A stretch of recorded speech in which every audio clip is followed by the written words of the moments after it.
Welcome back, guys, to the Fully Grown Podcast. This is episode 2. We hope you enjoyed episode 1. If you've not gone and watched that, make sure you please go and watch that. If you can as well, like and subscribe if you like our stuff. We're trying to help the world be a better place and inspire others around us and uplift the community. Let's get into it. I'm Nas. I'm Jabber, your co-host, and what's your topic for today? Yeah, man, our topic for today, broski, is...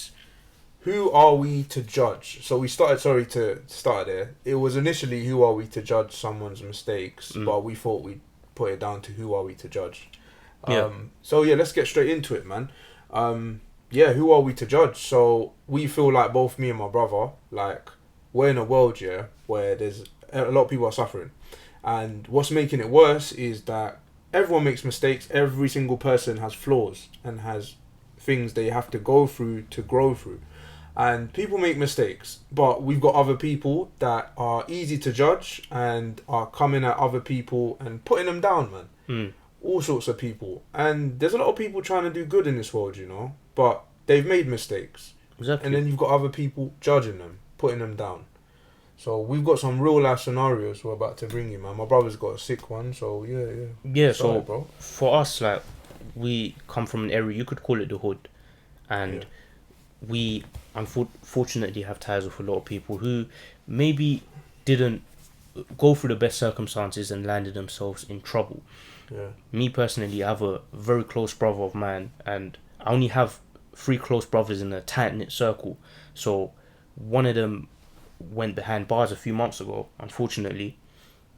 And, on surface level, you might look at him like he's a criminal, he doesn't contribute to society, whatever you might think of him, But when I was speaking to him on the phone the other day, he said to me he's been learning so much about Islam, reading the Quran. He's been doing all these courses like electrician course and plumbing course and that's lit, man. the construction course that you can do. Yeah.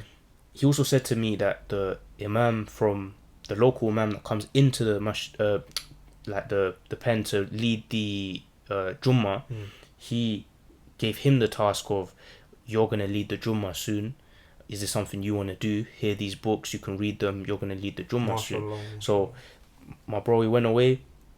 He learned all these things, learned all the du'as, whatever, and he led his first few Jummahs. And mashallah, that's something, mashallah. If he was on the outside, he probably never would have got round to.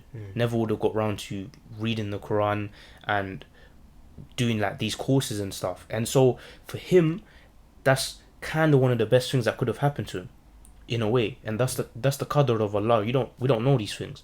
So for us to judge him on a surface level wouldn't be fair, because he is building in a way that society might not recognize, because society would see him as a criminal, and we would probably see him as someone who's growing and learning from their mistakes.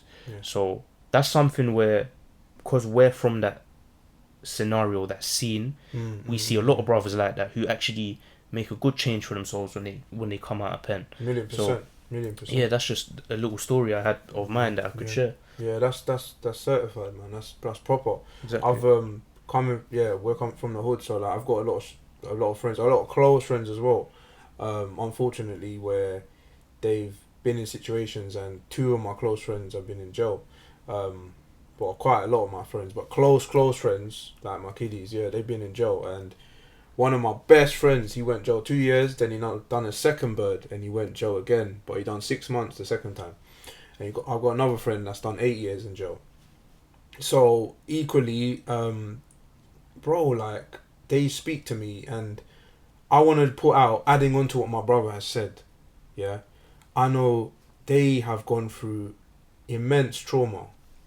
So trauma I would not know, bro, and a lot of people might not know if you've not gone to jail. And pain, suffering, neglect, a lot, mental health wise, a lot of suffering, and they're still trying to get over it now, bro. And it's been years on years they've been out of jail, and it's really sad, bro, because like you said, your friend's gone into jail, your brother. He's trying his hardest in there. He's in jail as well. Bear in mind, he's in jail fighting a battle being in jail. Exactly, it's a crazy place, bro. He's trying to create a positive bubble. He's trying to help other people. He's trying to be a pure person in jail and better himself from his mistakes.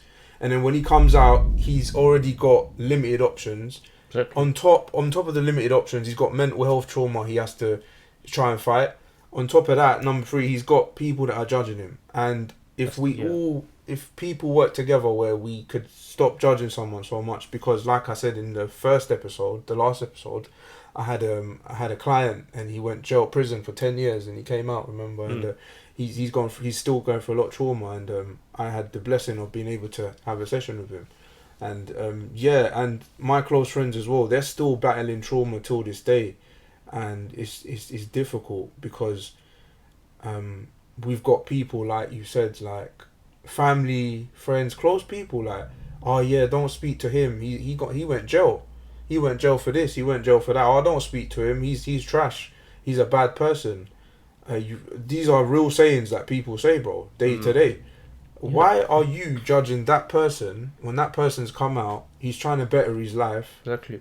Why don't you sit down for a moment and maybe try and look at your situation and maybe, do something about yourself, maybe. Yeah. Respectfully, bro, because it's true, just focus on yourself. And you know what, like you said, that's the last thing they need. When they come out, they already have an immense amount of pressure to reintegrate back into society, which takes time. Like, you have to think, they've been on like nothing for time, and then they're coming out, they have the whole world to take in again. So just be kind to not just them sorts of people, just people in general, because you don't know what they're going through. So don't judge them. Just be nice to them, and you can prompt them if you must. But don't be pushy, man. Just be yourself and push them in a good manner. But moving on from that, you had a topic. A very grown topic. They wanted to speak on. Come on, man, this is the fully grown, bro. Grown is our thing, innit? You know what I'm saying? Same, man. I get random outbursts, but it makes it funny, innit? So the second topic was something very, very powerful, actually. Alright, so divorce. Whether that's a man or a woman. I've got a scenario, however, where I've had someone, a female. Now she's messaged me, and we've had a conversation, and she's had a divorce, and she is going through a lot at the moment, in terms of, she has said that she's had a divorce and none of her family are contacting her. She's had a very difficult divorce as well. She's got a son from her previous ex-husband. Her parents have stopped speaking to her. She's had to find her feet herself after the divorce with a child as well, just to let you know. And oh man, bro, sorry, I really feel for her, man. Because it's sad, bro. Like, okay, cool. Now she's had a divorce, she's got a child, she's found herself, but she's struggling mentally. Now, in this situation, what I do is, bro, like, try and help, man. Like, she's had a divorce. She's been in a marriage with someone. Between them two, that's happened, a divorce. Why is it now that her family do not want to speak to her? You could say, in a sense, she's kind of said, respectfully disowned her. Would she happen to be South Asian or ethnic minority or? Yeah, sorry guys. Yeah. She's Asian. Yeah, she's Bengali. Makes a lot of sense. She's Bengali. Yeah, it makes a lot of sense. And I know a lot of like you said, South Asian community as well. It's a thing where culture overtakes the fact of humanity, and this is, bro. It's not written in our religion, bro. If you want to talk about Islam, bro. Where does it say this, bro? Where does it say this, bro? Where does it say when someone's had a situation happen to them, we go judge them and don't speak to them? Does it say that? Yeah, of course not. I mean, there's stipulations for everything. Exactly. Like, you're talking about divorce, there's stipulations for it, and you can't judge someone for it, because in our religion there's completely reasonable grounds, and culture doesn't align with it. Exactly, it doesn't align with it, and that's been a situation the last, you could say, 30 years, man. Yeah. To be honest, it's been a situation the last 30 years, hasn't it? 40 years, 50 years. been ongoing for years, many years. It's been going on for a long time. We have to break that. Yeah, and you know what's crazy?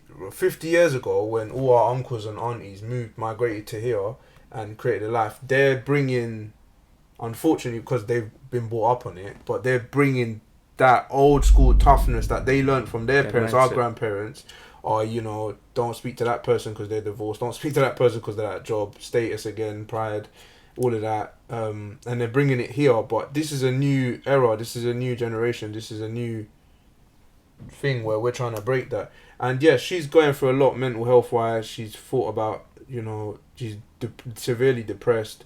I've asked her, you know, make sure you stay in contact with me. I'm a counsellor again, just to say, for mental health. Mm-hmm. She's got a friend who, and it's not surprising, who's not from a South Asian background and is there for her in a sense of trying to be there for a female friend and having conversations like, that's good, make sure you stay in communication with that friend.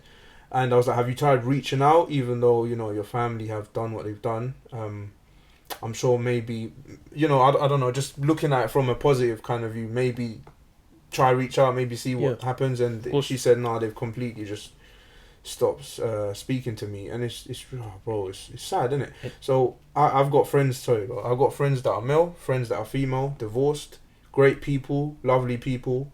And a divorce is something in your life that was your situation. It shouldn't be for anyone else to look at you in another light at all. Bottom line.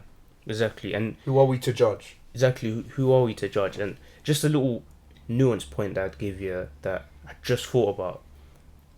The whole thing about judging, and you'll be able to speak on this a bit better, but I heard the phrase from someone that don't speak about your marriage with other people. And it's so true, bro. Like, you know, like, say I was married and I spoke about my marriage problems to the man them. Yeah.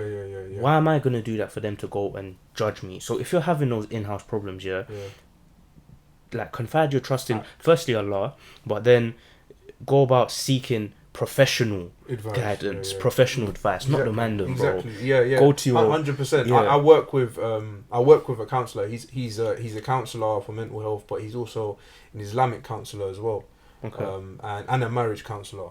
So yeah, like you said, seek guidance from professional. Exactly. Absolutely. And obviously, if you can't, you know, obviously it's not you know, cheap, or you can't find options in funding for a counsellor, maybe try and speak to someone kind of outlier that you may anyone where you can just be like, oh hey, you wanna have a conversation and kind of just vent to them, open up.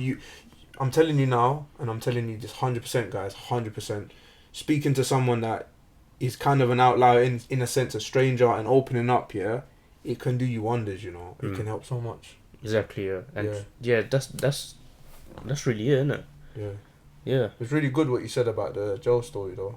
Yeah, we have I mean, I'm sure you have a lot of stories exactly the same like that, and you know, there's a lot of stories that we will mention in the upcoming episodes around the topics that we will discuss. So make sure you're following, and we have a lot of real discussions coming up as well, man. We have a lot of real stuff. We have guests coming as well. Exactly, that's going to be exciting. Yeah, it's only growing, guys, man. Trust me, and I'm telling you now, we're not stopping. We are not stopping. This is continuous.